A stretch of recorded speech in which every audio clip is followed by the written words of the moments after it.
Baik, terima kasih. Bicara NU ini, tadi saya ingin melanjutkan sebuah kekuatan politik. Jadi saya tidak bisa keluar di luar politik yang akan saya sampaikan. Tadi yang disampaikan oleh Pak Bang Fahri Ali sudah cukup dalam, tapi saya ingin menegaskan beberapa hal terkait dengan posisi strategis Nahdlatul Ulama hari ini dalam konteks politik nasional. Yang pertama, kita tahu NU sudah diketahui oleh kita dan bahkan dunia adalah organisasi Islam terbesar di Indonesia bahkan di dunia. Dan ini tidak bisa dibantah sebagai sebuah kekuatan politik yang dahsyat. Dari sisi jumlahnya, dari sisi kuantitinya nanti di bagian tengah saya akan menyampaikan sedikit data survei Poltreking Indonesia, seberapa besar sih sebenarnya potensi atau masyarakat Indonesia, khususnya pemilih Indonesia, merasa terafiliasi, merasa dekat, merasa bagian dari anggota NU secara kultural. Berapa jumlahnya? Sebesar partai pemenang pemilukah atau sebesar apa? Yang kedua, kita tahu NU juga adalah sebagai tadi pilar pemersatu bangsa, ada organisasi yang berkomitmen dan berkontribusi besar dan menjaga kedaulatan NKRI. Jadi kalau bicara persatuan, siapapun yang sedang memimpin Republik ini misalnya, pastilah menengoknya kacamata utamanya harus melibatkan NU sebagai organisasi untuk menjaga kohesivitas bangsa itu. Kemudian kita tahu juga NU adalah mitra negara. Kalau disederhanakan mitra pemerintah untuk mencapai tujuan-tujuan berbangsa dan negara. Itu juga sejalan yang dilakukan menjadi tujuan besar NU. Dan dari sisi pemikiran, ideologi, baik ideologi negara maupun ideologi beragama Islam, kita tahu NU ada pengendali, tanda petik, arus utama pemikiran Islam Indonesia. Islam moderat misalnya. Jadi kalau jangkar utama untuk menjaga mengendalikan arus utama pemikiran yang sedang berkembang di Indonesia secara kuantitas, NU adalah jangkar utama secara kuantitas. Kemudian kita tahu bahwa posisi strategis NU sebagai organisasi adalah basis kulturalnya. Pesantren NU, kiai-kiai kampungnya NU itu menjadi rujukan nilai dan menjadi rujukan pola interaksi di masyarakat. Kiai-kiai kampungnya yang berbasis NU itu bahkan lebih kuat pengaruhnya dari infrastruktur atau aparat negara. Kalau kita bicara politik, lebih kuat daripada, lebih didengar oleh Pak Lurah dan Pak Kepala Desa, bahkan di beberapa desa.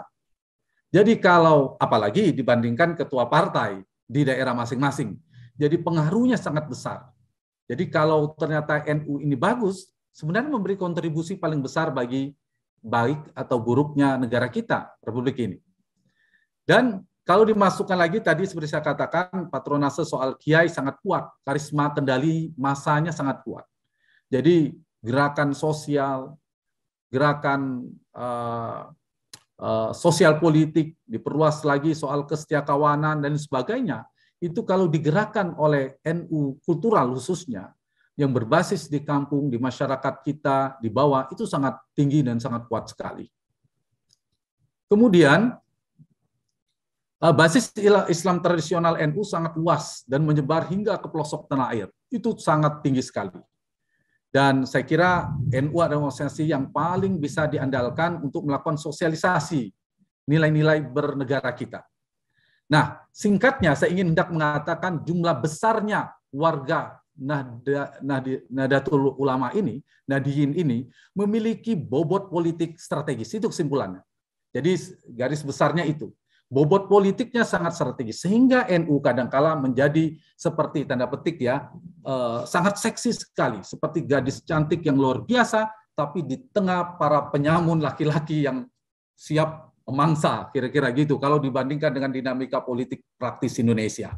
Jadi itu adalah catatan strategisnya NU.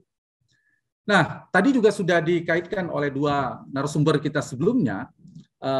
Di tahun 52 ketika NU memutuskan, tadi Bang Fahri Ali juga sedikit menyampaikan mengupas itu, tapi saya ingin berangkat langsung di tahun 52 kemudian memutuskan berpisah dari Masyumi, dan itu terbukti ternyata potensi besarnya selama 3 tahun proses politik itu, proses kampanye politik itu berhasil merangsek menjadi 3 besar kekuatan hasil pemilu tahun 55. Dan wajar kalau kemudian politik tidak bisa dipisahkan dari NU. Memang dulu dia partai politik, tiga partai terbesar di Indonesia. Nah itu meskipun kemudian ada kembali ke kita ya, ada kembali kepada politik kebangsaan dan sebagainya, nanti sedikit saya ingin sampaikan itu. Kekuatan NU yang lainnya, saya pemetaan dulu di awal, kekuatan NU yang lainnya adalah kita tahu pemilih loyalnya sangat kuat, sangat besar sekali, sangat banyak sekali. Nah, ini saya kira menjadi kekuatan juga bagi NU sendiri. Pemilih loyalnya sangat tinggi sekali. Kalau ini digiring dalam politik elektoral, itu sangat mudah sekali. Tetapi kalau ini digiring dalam gerakan sosial, kebangsaan, kemasyarakatan, kenegaraan, juga sangat memberikan dampak positif yang luar biasa. Kekuatan Islam tradisionalnya itu memberikan sebagai NU sebagai kekuatan entitas politik yang sangat amat sangat diperhitungkan di Republik ini. Jadi NU itu memiliki jutaan pemilih loyal yang berasal dari Islam tradisional. Meskipun tadi Pak Ketum, Pak Ali Maskur Musa memberi catatan, saya setuju itu harus mulai bergeser ke tengah. Jadi kalau mau ke tengah, bergesernya ke kanan. Kalau tadi dianggap ke kiri. Jadi itu menjadi agenda penting untuk menjaga ukhuwah Islamiyah sesama organisasi Islam dan seterusnya. Nah, ini sedikit mungkin hanya gambaran rekam jejak NU, rekam jejak politik elektoralnya dalam kompetisi politik, sehingga kesimpulannya yang ingin saya sampaikan sulit lepas dari citra politik. Jadi kalau NU misalnya mau disamakan sepenuhnya dengan organisasi massa Islam lainnya agak sulit, karena NU ini memang dulu partai Islam berkompetisi dalam pemilu. Dari bersama Masumi, kemudian berdiri berpisah sendiri menjadi partai NU di tahun 52, kemudian menjadi basis utama afiliasi partainya adalah P3, dan belakangan katanya adalah PKB. Ada poin penting tadi yang disampaikan oleh Pak Fahri Ali, saya setuju, NU tidak hanya bicara di level nasional, harusnya internasional. Terlalu kecil, kekecilan bajunya, apalagi kalau NU hanya fokus pada salah satu partai politik Indonesia. Itu sangat sayang sekali. Terlalu kecil dan bisa robek bajunya karena kekecilan tadi. Nah itu harus menjadi catatan. Saya pikir NU itu terlalu besar rumahnya, terlalu besar kalau dia sebagai baju untuk hanya menjadi afiliasi dari sebuah kekuatan politik saja. Ini poin penting yang ingin saya sampaikan dalam konteks politik kita hari ini. Di Indonesia itu ada triple majority. Ada 3 mayoritas yang menjadi mutlak, harus dipegang oleh siapapun ingin menjadi Presiden Republik Indonesia. 3 ini tidak bisa lepas. Hari ini tren perilaku pemilihnya ada 3 hal ini, yaitu Jawa, Muslim, dan saya tambah NU. Kalau dibedah hasil-hasil survei menjelang pemilu, menjelang Pilpres, itu pergeseran pemilih NU itu kemana? Biasanya pemenang pemilu pemilu pada pesta demokrasi saat itu. Terakhir di 2014-2019, berdasarkan data survei, pemilih NU, bukan NU pemilih ya, bukan, saya tidak bicara NU sebagai organisasi secara struktural, tapi NU sebagai pemilih yang terafiliasi sekian puluh juta itu ketika terbaca dalam prospek data survei, itu pemilih NU-nya kemana, itu pemenang Pilpres. Terakhir kepada Pak Jokowi, lebih tinggi ketimbang Pak Prabowo. Itu terbukti. Juga pemilu-pemilu sebelumnya. Bahkan kalau kita lihat dalam peta-pesta demokrasi langsung kita dalam sejarah Indonesia di tahun 2004, itu hampir semua menggandeng kekuatan NU secara struktural maupun secara kultural. Kita ingat pada saat itu Ibu Mega menggandeng Ketua Umum Pak Kiai Hasyim Muzadi almarhum, kemudian Gus Solah menjadi wakilnya Pak Wiranto, kemudian kita juga tahu Pak JK Yusuf Kala pada saat itu juga secara kultural cukup sangat dekat dengan NU, dan Pak Hamzah Has juga kita tahu secara kultural juga bagian dari NU. Jadi tidak bisa terlepas dari 3 hal ini. Kalau mau bicara Presiden Republik Indonesia atau Wakil Presiden, harus ada unsur adonannya itu. Racikan capres-cawapresnya itu selalu mengaitkan ini. Harus ada unsur Jawa yang kuat, otomatis Muslim, dan NU. 3 ini adalah 3 terbesar di Indonesia. Muslim adalah agama terbesar di Indonesia, Jawa adalah etnis atau suku terbesar di Indonesia, NU adalah ormas terbesar di Republik Indonesia. Karena itu wajar dalam politik elektoral pemilihan secara langsung menjadi menjadi sasaran empuk bagi semuanya. Tinggal nanti bagaimana posisi yang paling tepat untuk menjadikan posisi strategis NU dalam politik elektoral ini. Nah, daya tarik politik struktural daya tarik NU dalam konsep politik elektoral ini, data yang pertama ingin saya sampaikan, basis atau warga NU sangat besar dalam survei kami Poltering Indonesia yang baru-baru kami rekam lagi di Oktober 2021 yang lalu, 2 bulan yang lalu, itu yang mengatakan secara terbuka mau mengakui bahwa dia ada bagian dari NU, merasa terafiliasi dengan NU, dia merasa warga Nahdien secara kultural, cara-cara kesehariannya itu ternyata angkanya 41,9% atau 42% kalau kita bulatkan.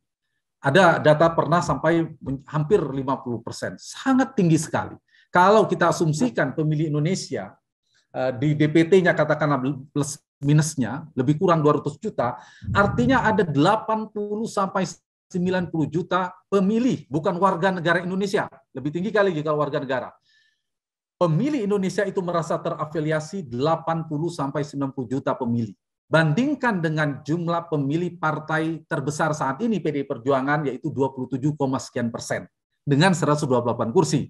Bukan hendak membuat NU kemudian merasa besar lenga, tapi data ini perlu disampaikan, kekuatannya 3 kali lipat terafiliasi ya, meskipun pemilihan secara elektoral tidak otomatis angka elektabilitas itu. 3 kali lipat dari kekuatan pemenang pemilu hari ini. Dan itulah menyebabkan saya kira daya tarik NU ini luar biasa, daya tariknya. Ini sangat seksi sekali. Nah, yang kedua, secara dukungan NU meski secara kultural berkontribusi mendongkrak suara tadi, secara kualitatif, secara kualitas. Jadi kalau didukung NU itu juga penting. Coba lihat nanti yang mau bertujuan maju di politik elektoral, yang ingin berkompetisi di 2024 mendatang, pasti sudah mulai mendekati NU. Tadinya merah, sekarang merah kehijau-hijauan. Tadi yang kuning, kuningnya udah agak kehijau-hijauan NU. Tadinya biru, sudah biru kehijau-hijauan. Pasti dikait-kaitkan dengan NU. Siapa mereka? Lihat saja. Insya Allah saya yakin itu pasti kaitannya ke NU dulu, barulah ke ormas-ormas yang lainnya. Semua sudah mulai menjadikan itu. Itu tidak keliru, itu wajar, bagian dari ikhtiar strategi politik untuk mengasosiasikan, menjadikan brand connection, terasosiasi, dia terkoneksi bagian dari NU. Itu penting, karena apa? Karena 41,9% merasa terafiliasi dengan NU. Itu penting, karena ketika ada pemilih dalam studi perilaku pemilih, saya kira Pak Fahri Ali dan juga Mas Ketum, Pak Ali Masrur Musa juga Mahfum, ada 3 perilaku pemilih yang pemilih sosiologis, pemilih psikologis, dan pemilih rasional. Pemilih sosiologis itu cukup tinggi di Indonesia, apalagi di Jawa, dan salah satu preferensi paling tingginya adalah karena kesamaan daerah, kesamaan etnis, kesamaan agama.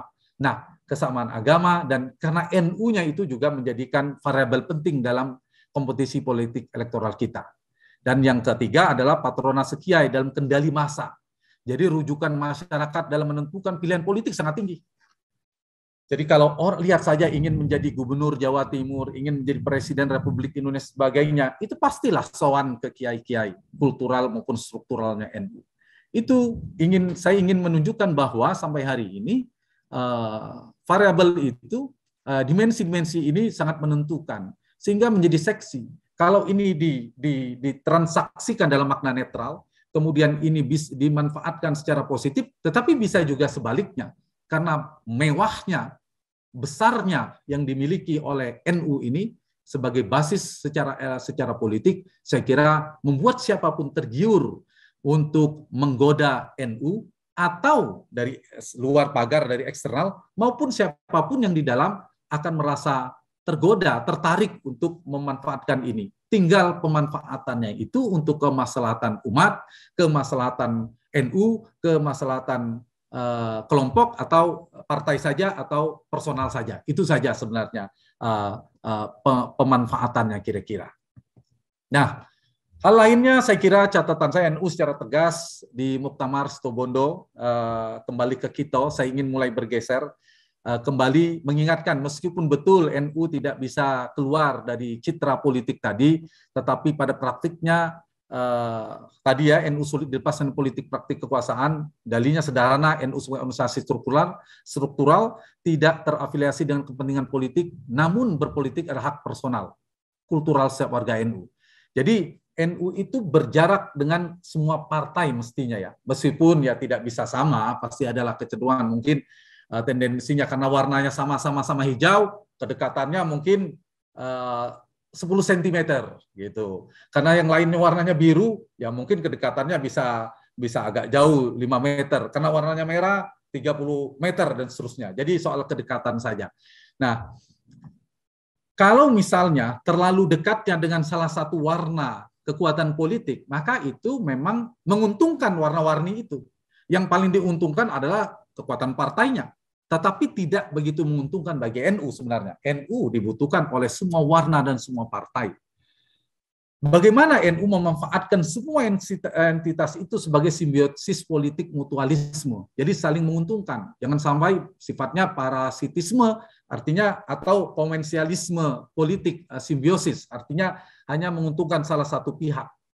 Nah, membuat bagaimana NU memposisikan posisi struktural maupun kulturalnya tetap berjarak dengan kekuasaan, dengan elit politik, dengan semua kekuatan-kekuatan politik yang sedang mengelola Republik ini misalnya. Nah, nanti di bagian akhir nanti saya akan sambungkan itu. Jadi tujuan berpolitik itu hendaknya adalah bagian dari mengisi sendi-sendi kehidupan bangsa yang tak lepas dari politik. Jadi kalau kemudian NU katanya tidak boleh berpolitik, harus keluar dari politik, itu keliru. Keliru juga, sangat keliru. Tidak bisa. Justru politik ini kan menguasai, mengurus hajat hidup orang banyak. Tetapi bagaimana NU yang besar dan strategis ini tidak hanya sekedar terjebak pada politik praktis keharian remeh-temeh yang kecil-kecil saja, tetapi lebih pada politik kebangsaan, politik kenegaraan yang lebih besar. Karena siapa presidennya bisa berganti, siapa partai yang berkuasa bisa berganti, tapi Republik Indonesia berabad-abad ratusan tahun terus berdiri, dan NU adalah mitra atau bersama. Dia berkelindan, tidak bisa. Itu Indonesia, itu adalah NU. Indonesia kan tidak bisa berganti. Indonesia adalah NU, NU adalah Indonesia. Jadi NU bukan partai ABCD saja. NU bukan sekedar bagian presiden atau gubernur ABCD saja, tetapi Indonesia lebih tinggi dari itu. Jadi bagaimana mewujudkan aspirasi warga NU itu dalam kehidupan berbangsa dan bernegara. Meskipun dalam praktiknya ada saluran-saluran politik, misalnya dalam konteks politik praktis adalah partai politik. Dan kita lihat bagaimana sekarang ada undang-undang pesantren dan seterusnya, yaitu capaian-capaian politik yang luar biasa. Nah, saya ingin masuk sedikit lagi, Mas Khalid, masih ada 5 menit ya? Apakah masih ada 5 menit lagi? Silakan Pak, Anda 5 menit. Baik. Tantangan NU ke bangsa masa depan ya, di era disrupsi ini NU harus menjadi jangkar moralitas kebangsaan. Tadi Pak Ketum, Pak Ali Masrur Musa juga sudah menyinggung ini. Di era keterbukaan yang penuh ketidakpastian, NU harus menjadi jangkar. Kenapa? Karena jangkarnya kalau besar, itu menjulang, itu punya pengaruh. Tanpa kita mengecilkan ormas yang lain, kalau itu diperankan oleh NU, dia punya efektivitas, daya cengkraman, daya efektif untuk mempengaruhi, menjaga moralitas bangsa kita sangat besar. Kemudian tren isu politik identitas yang semakin kuat, saya kira NU berperan juga menjaga harmoni, keberagaman, dan kohesivitas sosial masyarakat kita. Peran ini strategis dimainkan oleh NU. Juga saya kira tantangan bonus demografi, bagaimana menyasar warga negara muda, kaum milenial, YZ-nya itu, generasi Y, generasi Z, generasi milenial yang saya kira sangat strategis secara politik juga, jumlahnya sangat besar. Hampir 60% dan aktif itu 40% pemilih Indonesia juga bagian dari ini. Saya kira itu penting. Belajar dari Timur Tengah juga bagaimana memperkuat integritas kebangsaan juga penting, dan ini kita berharap Indonesia tentu berharap pada NU untuk mengambil peran-peran strategis ini. Tantangan di atas itu membutuhkan komitmen politik kebangsaan yang kuat, tidak sekedar dengan politik kepartaian, politik praktis keseharian kekuasaan saja, tapi politik kebangsaan lah yang bisa menyelesaikan menghadapi tantangan 4 hal ini. Dan saya kira komitmen normatif yang dimiliki oleh NU tidak diragukan lagi. Nah, semoga ini yang bisa terus kita harapkan dari NU. Nah, saya ingin terakhir 3 slide saya terakhir ini seperti yang menjadi tema besar diskusi dari ISNU ini, dan kita tahu ISNU adalah candra di mukanya NU. 2 isu penting ini, isu ini penting yang saya kira saya mengapresiasi 2 isu yang strategis tepat diambil, isu kemandirian. Mandiri dalam arti semuanya ya, berjarak dari politik praktis. Bukan keluar, bukan pergi meninggalkan, tapi bukan bergumul secara intim, tanda petik relasinya sangat intim, tapi juga bukan melepas, tapi berjarak. Kalau berjarak itu kan enak. Kapan harus mendekat, kapan harus menjauh, dia tetap independen, dia tetap otonom, dia tetap punya marwah yang tinggi sebagai ormas Islam, jauh lebih besar dari sekedar partai politik. Tadi juga disinggung tidak sekedar bicara di politik domestik Indonesia, apalagi hanya sekedar partai politik. Jadi NU itu harus berjarak dengan semua kekuatan politik, relatif sama. Berjarak dalam makna bukan meninggalkan, berjarak jangan terlalu dekat atau terlalu intim dengan politik praktis. Karena apa? Karena jarak politik praktis, politik kekuasaan itu kan pendek, 5 tahun sekali dia berganti. Tapi kalau politik kebangsaan, politik kenegaraan tidak dibatasi dengan limit waktu. Dan NU kita berharap, dan saya mungkin sebagian besar warga NU seperti tadi disampaikan oleh Mas Ketum, ISNU juga itu yang ingin diperankan. Peran-peran teknokrasinya juga saya kira ya, karena candra di muka sebenarnya tidak perlu diragukan, basis utama meritokratis, merit sistem yang dimiliki, tinggal itu dilembagakan, diinternalisasi dan diinstitusionalisasi, dilembagakan jangkar itu. Bagaimana dalam pengelolaan organisasi, bagaimana dalam proses rekrutmennya, organisasinya, bagaimana kaderisasinya, itu berbasis pada merit system. Merit system itu apa? Mulai bergeser. Merit system itu politik rasional yang kuat. Dia dipilih, dia dikelola, misalnya memilih pemimpin, dia dipilih karena basis prestasinya, karena basis teknokratis, karena kemampuannya, karena prestasinya, karena basis latar belakangnya, dan seterusnya. Itu basis teknokratis itu. Itu saya kira menjadi bagaimana menginstitusionalisasi,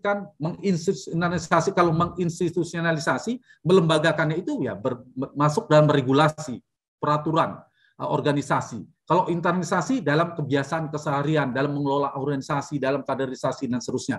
Dan itu harus masuk menjadi jadi agenda kelembagaan NU dalam organisasi induk terbesarnya maupun organisasi seperti ISNU dan lain sebagainya. Nah, di bagian terakhir strategi mandiri itu saya ingin menurunkannya bagaimana pertama konsisten bergeser dari politik kekuasaan ke politik kebangsaan, selain bergeser ke tengah tadi. Jadi harus menjaga jarak. Yang kedua adalah berjarak dari kekuasaan, dari rezim apapun lah, dalam makna luas ya, bukan sekedar pemerintah saja. Dari kekuatan politik, dari kekuatan ekonomi atau apapun, itu berjarak. Jarak dari politik kekuasaan, dari parlemen dan seterusnya. Jadi intinya bagaimana berusaha pelan-pelan melepaskan NU dari kendali politik belakang layar.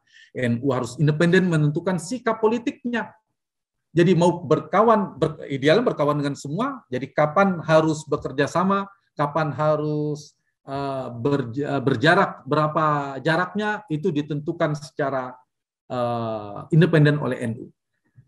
Jadi NU lah yang menentukan sikap NU, bukan ditentukan oleh faktor eksternal. Bukan faktor eksternal yang menentukan. Mau menentukan apapun, menentukan siapa pemimpinnya, menentukan garis-garis besar haluan organisasinya, menentukan adalah NU itu sendiri. Faktor internalnya lah yang menentukan ketimbang faktor eksternalnya. Meskipun faktor eksternal sangat besar berkepentingan pada NU. Kenapa? Karena NU tadi seperti saya katakan di awal tadi sangat seksi, sangat strategis, dan secara kualitas, secara kuantitas dia sangat menentukan. Nah, strategi teknokrasinya juga saya kira harus memperkuat merit system, kompetensi dan kinerja di tubuh struktural NU. Itu menjadi budaya organisasi. Menyiapkan kader terbaik melalui penguatan pendidikan dan madrasah, pesantren, sekarang ada Universitas Nahdlatul Ulama dan seterusnya. Ini saya kira harus diperkuat. Saya kira bagus ya. Dan yang ketiga adalah mendedikasikan kader terbaiknya. Nah, ini yang paling penting, kontribusi terbesar NU itu apa? Mendedikasikan kader terbaiknya untuk berkontribusi bagi bangsa dan negara dengan merit system, sistem teknokratis tadi, teknokrasi tadi. Mulai dari bupati, misal kita bisa di politik di bidang saya, dalam politik, organisasi politik kenegaraan yang mengurus negara ini, bupati, wali kota, gubernur, presiden bahkan, itu bagaimana NU secara kelembagaan, secara kaderisasi menyumbangkan, mendedikasikan kader terbaiknya bagi bangsa dan negara.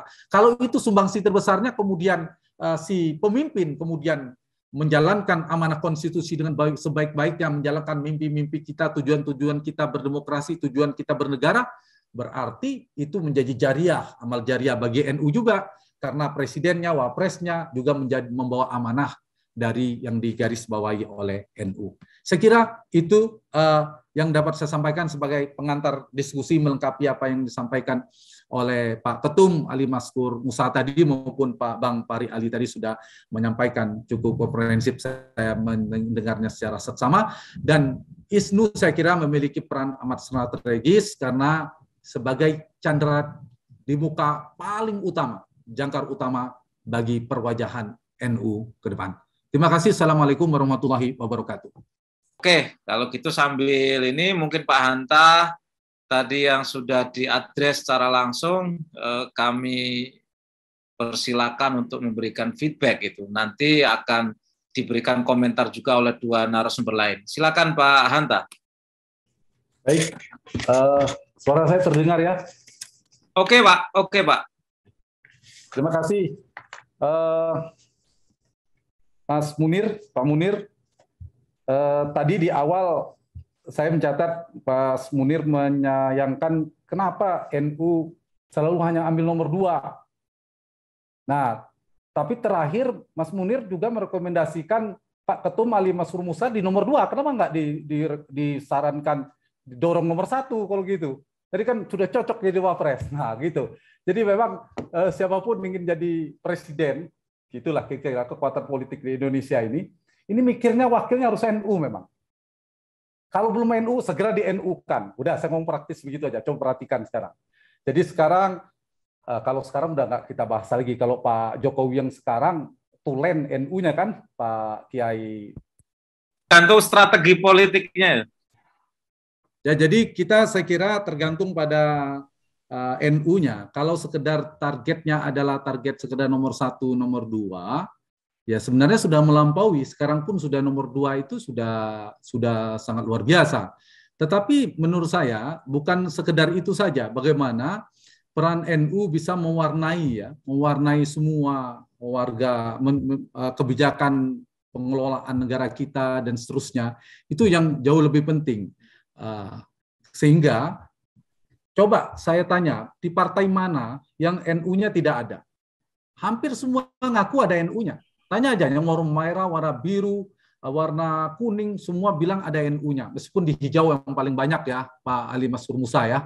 Nah, di sini saya kira menunjukkan bahwa NU memang harus mengambil kendali politiknya sendiri. Dia jangan kalah sebelum bertarung atau takluk dalam tadi istilah Pak Ali Maskur Musa tadi sudah kelihatan ya. Harusnya siapa yang menentukan siapa itu yang harusnya lebih penting. Nah, dalam kancah politik elektoral kita, dinamika politik, perkembangan politik dan seterusnya, NU ini menjadi peran yang sangat strategis. Kalau pertanyaannya apakah NU dulu seperti Gus Dur kan jadi presiden karena tidak dipilih langsung, oke. Nah, ketika pemilihan langsung kan belum ada. Tetapi cara berpikirnya juga tadi termasuk Pak Munir sudah mengatakan itu jadi wapres. Jadi pikirannya semua elit-elit politik kita, termasuk di dalam NU, berpikirnya posisi strategisnya warga NU adalah wapres. Seperti orang luar Jawa. Kalau nama saya Hanto Yudo, saya bisa jadi presiden Pak Ali Maskur Musa.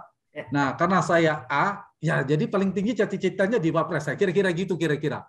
Berpikir gitu. Nah, NU secara tidak sengaja juga berpikir. Jadi petinggi NU itu jadi ketua umum PBNU itu adalah posisi strategis Wakil Presiden Republik Indonesia. Tiket Wapres, kira-kira gitu ya. Yang terekam dalam benak publik itu begitu. Tiketnya partai besar dianggap tiket Pilpres, Capres. Nah, karena dalam spektrum ideologi kita, dulu kalau kita kembali tahun 55, itu kan ada PNI yang besar. Jadi merah seolah-olah yang nasionalis Islamis itu selalu letaknya adalah di Islamis itu nomor 2. Kekuatan nasionalis dianggap lebih besar. Padahal belum tentu. Tapi sama dengan kegelisahan otokritik yang disampaikan oleh Pak Ali Masrur Musa tadi di awal mengatakan NU agak condong ke kiri. Kiri dalam makna nasionalis ya maknanya.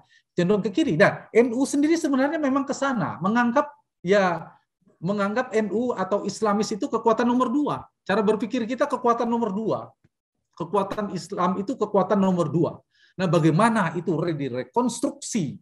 Mestinya menjadi kekuatan nomor 1 dengan tanpa meninggalkan Islam moderatnya, keindonesiaannya, dan kita selalu menjadi kesannya adalah menjadi nomor 2 tadi. Padahal dalam politik elektoral tidak melihat itu kan, dalam politik elektoral, dalam kompetisi politik praktis itu sudah tidak melihat lagi, dia akan memilih biasanya basis pemilihnya seperti apa, orang kebanyakannya seperti apa.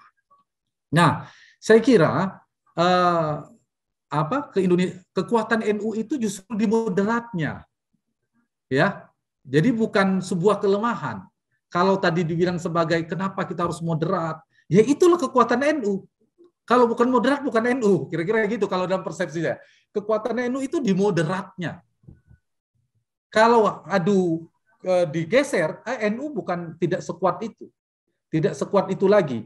Nah, jadi saya kira bagaimana NU memasukkan nilai-nilai ke-NU-annya itu dalam berbagai macam lini ya, kepartaian masuk, politik kita juga masuk dan seterusnya, supaya setelah ini adalah bagaimana menyiapkan kader-kader terbaiknya tadi ya sudah siap kayak Pak Ali Masrur Musa apa masuk, iya kalau menteri masuk. Ketua PBNU itu kelasnya bukan menteri ya. Saya kira kalau tawaran menteri kepada ketua PBNU itu merendahkan PBNU. Kira-kira gitu kan dalam perspektif kita. Kira-kira kalau saya menganggap gitu. Jangan langsung kan kalau ketua umum langsung enak itu terkooptasi tanda petik untuk mengendalikan koalisi sangat mudah. Ketua umum ini udah jadi menteri, jadi bawahannya presiden. Kita tidak bicara politik kekuasaan hari ini saja. Kekuatan politik sekarang itu di elit Presiden Jokowi itu sudah didukung 82% partai. Yang di luar tinggal PKS dan Demokrat. Sangat kuat sekali. Nah, kalau misalnya ketua umum PBNU juga bagian dari itu, misalnya menjadi seperti ketua umum partai, itu ya saya kira mengecilkan NU. Kalau kita kaitkan dengan politik kekuasaan. Jadi ketua PBNU itu kelasnya memang minimal sebenarnya. Wapres. Kalau kita bicara posisi ini ya, terpaksa bicara politik praktis, wapres minimal. Ya, kalaupun tidak ya pada posisi-posisi penasehat yang lebih politik kebangsaan, menjadi guru bangsa dan lain sebagainya. Dan idealnya bagaimana menaikkan dari nomor 2 kemudian menjadi nomor 1. Saya kira itu ya, itu soal mindset aja, soal cara pandang. Dan kalau bicara politik elektoral kan yang diukur akhirnya adalah soal elektabilitas. Siapapun harus dekat dengan NU. Ada yang NU, agak NU banget, NU tulen dan lain sebagainya. Tapi kalau capresnya belum NU, dia pasti, saya nggak mau nyebut nama, dia pasti cari unsur NU-nya. Sekarang capres kuatnya kan, kalau berdasarkan hasil survei, saya nggak sebut nama, itu kan NU-nya kurang pekat. Nah, dia harus menambah racikannya berpasangan dengan Ali Masrur Musa misalnya. Lumayan NU dia gitu kira-kira. Atau NU yang lainnya. Kira-kira gitu, karena sekarang elektabilitas tingginya di situ. Terima kasih, saya kira itu tambahan dari saya, Pak Khalid. Ya, lama-lama nanti yang rumahnya paling enggak ada kalender NU-nya, Pak Hanta. Ya. Lama-lama itu yang penting di rumahnya ada kalender NU-nya. Jadi NU minimalis. Saya ingin meng-highlight dulu waktu Gus Dur jadi presiden itu, Gus Dur butuh struktur tengahnya sebagai pelaksana birokrasi yang dipercaya untuk merunning pikiran-pikiran Gus Dur. Tapi menurut Sohibul Hikayah, Gus Dur itu bilang sekarang ini nyari kader NU, bahkan sarjana administrasi negara di birokrasi, itu kayak nyari penjual es di jam 1 malam. Gitu. Jadi menggambarkan betapa sulitnya. Dan sekarang alhamdulillah di organisasi yang namanya ISNU ini kita sudah cukup banyak SDM yang punya kualifikasi untuk berada di dalam merit system itu. Saya kira mungkin targetnya bukan hanya kalau secara ukuran-ukuran praktis tadi bukan hanya RI1, mestinya kita juga berpikir untuk bisa bukan hanya RI2 tapi juga RI1. Jadi tidak hanya sedikit Mas Khalid, mungkin satu menit. Puncaknya NU itu adalah di zamannya Gus Dur almarhum, betul. Itu mewarnai betul politik Indonesia, cara mengambil keputusan, cara mengelola negara. Itu kayak NU, negaranya negara NU. Nah, itulah masa keemasan di puncak. Saya bicara dalam perspektif politik ya. Itu harusnya diambil, dibahas di level ISNU. Bagaimana ya kira-kira Presiden Republik Indonesia ke depan itu harus ISNU lah kira-kira gitu. Secara meritokratis, ya nama juga ISNU, pasti sarjana kan, secara merit system, secara teknokratis dia mumpuni, dia punya kompetensi, tetapi juga NU banget. Jadi agenda NU ini Pak Ketum dan Pak Sekjen adalah menyiapkan Presiden Republik Indonesia masa depan. Begitu. Jadi itu yang program turunannya. Dari ISNU mulainya. Kalau PBNU sekarang kan terlalu dekat kan agenda 2024. Nah, ISNU bisa menyiapkan 10 atau 15 tahun ke depan. Saya kira itu tambahannya. Kalau itu bisa dilakukan, ya bisa kontribusi besar bagi perbaikan di negeri ini. Kan kita harus jujur, memperbaiki Indonesia itu harus dari top leader, dari puncaknya. Dan puncak keemasan itu harus diambil lagi oleh NU. Kenapa? Karena NU itu lebih besar dari semua partai. Partai apapun, tadi 27 juta pemilih pemenang pemilu. Sementara pemilihnya NU itu lebih besar dari itu. Jadi kembalikan masa keemasan NU itu menjadi agenda terpenting bagi ISNU. Saya kira adalah, saya garis bawahinya, menyiapkan RI1 atau Presiden Republik Indonesia adalah dia selesai sekolah di ISNU. Terima kasih. Terima kasih Pak Hanta Yuda. 1 menit, nanti Pak Ketum 1 menit, dan terakhir Pak Fahri Ali 1 menit. Silakan Pak Hanta. Baik, terima kasih. Nggak lanjut lagi ya, sudah berakhir ya. Ya. Saya pikir tadi mau lanjut, saya mau pamit dulu. Ya, terima kasih.